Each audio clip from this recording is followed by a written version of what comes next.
Tinanggal na sa trabaho ang program manager ng TV5 News and Public Affairs matapos lumitaw sa investigasyon na may matibay na basehan ng reklamo laban sa kanya ng isang baguhang talent.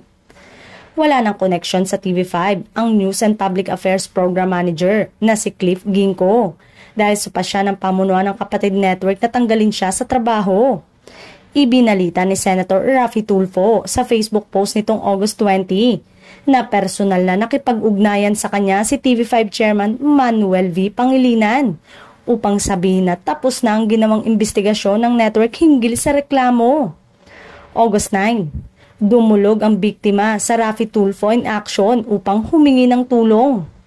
Agad naman umanong nagpadala ng liham si Tulfo kay Chairman MVP. Samantalang sinabi ni Chairman MVP na mabibigay ng buong suporta ang TV5 sa kabilang banda. Pinasalamatan ni Senator Raffy Tulfo si Chairman MVP dahil naging mabilis na aksyon ang nakamit ng nararapat.